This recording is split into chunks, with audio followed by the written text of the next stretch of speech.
Karibu sana mtazamaji, wewe ambaye unaendelea kunifuatilia kupitia akaunti yako hii ya YouTube. Naitwa Junior na hii ni Junior Media, michezo, habari pamoja na burudani. Na siku ya leo tupo na taarifa kutokea nchini Urusi pamoja na Ukraine, ambapo taarifa zilizoweza kupita ziliweza kudhibitisha kile ambacho kilikuwa kinaendelea dhidi ya Urusi pamoja na Ukraine. Hivyo leo tumekuletea taarifa. Urusi kuna hisia nyingi kupita kiasi wakati huu muhimu.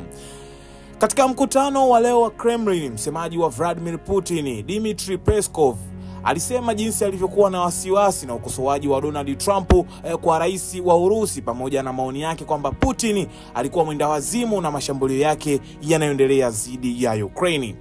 Peskov alijibu bila shaka kuanza kwa mchakato wa mazungumzo ambayo upande wa Marekani ulifanya juhudi kubwa ni mafanikio muhimu sana, na tunawashukuru sana wa Marekani na binafsi kwa Rais Trump kwa msaada wao katika kuandaa na kuanzisha mchakato huu wa mazungumzo. Ni mafanikio muhimu sana. Bila shaka wakati huu ni wakati muhimu sana ambao umeunganishwa na mchanganyiko wa hisia kwa kila mtu anayehusika. Tunafuatilia kwa makini athari zote. Hata hivyo, Rais Putin anachukua maamuzi hayo ambayo ni muhimu kwa usalama wa nchi yetu sote. Tulishuhudia jinsi utawala wa Kiev ulivyotishia uongozi wa kigeni kabla hawajafika Moscow kuadhimisha siku ya ushindi. Kila mtu alisikia vitisho hivi vya utawala wa Kiev. Ni viongozi wengi waliokuwa hapa walishuhudia majaribio ya utawala wa Kiev kushambulia eneo la Urusi kwa ndege zisizo na rubani, mji mkubwa, hata miji mikuu. Hii usiku wa kuamkia siku hiyo muhimu, majaribio haya yanaweza kuendelea. Tunalazimika kuchukua hatua, na Rais Putin anafanya kile kinachohitajika ili kuhakikisha usalama wa Urusi unaweza kupatikana. Hivyo taarifa zingine mwanahabari ambazo tumeweza kukusogezea hapa ni msaidizi wa Zelensky anasema kwamba Urusi inakwamisha mazungumzo ya kusitisha mapigano. Msaidizi mkuu wa rais wa Ukraine ameitaka Urusi kuharakisha juhudi za kufikia usitishaji mapigano na kuishutumu Moscow kwa kukwama kwa majadiliano.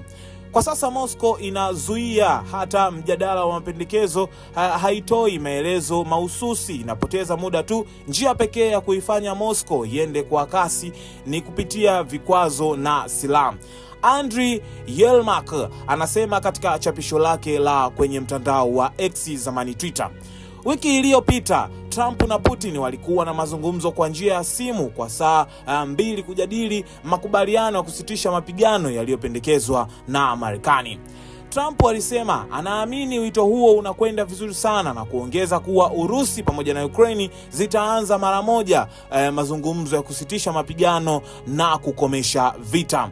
Ukraine imekubali hadharani kusitisha mapigano kwa takriban siku 30, huku Putin amesema tu Urusi itafanya kazi na Ukraine kuunda mkataba kuhusu amani inayowezekana ya siku zijazo. Mwanahabari, nikushukuru sana. Naitwa Junior na hii ni Junior Media, michezo, habari pamoja na burudani. Hizi zilikuwa ni taarifa kutoka kule nchini Urusi pamoja na Ukraine, huku rais wa Ukraine Volodymyr Zelensky pamoja na rais wa Urusi bwana Putin, Vladimir Putin, wakiwa katika mazungumzo, mahojiano ya kuhakikisha kwamba nchi hizo mbili zinakuwa katika hali ya amani na kutafuta suluhu ya kuleta amani ndani ya nchi hizo, huku rais wa Marekani pia akiingilia kati swala la kutafuta amani kati ya Urusi pamoja na Ukraine. Nikushukuru sana kwa ambao umeungana nami mwanzo mpaka mwisho nikikuletea kile ambacho nimekusogezea siku hii ya leo. Ulikuwa nami mwanzo mpaka mwisho, lakini niseme asante na nitoe shukrani zangu za dhati kwa yule ambaye tayari ameshasubscribe, lakini kwa yule ambaye bado, hakikisha unasubscribe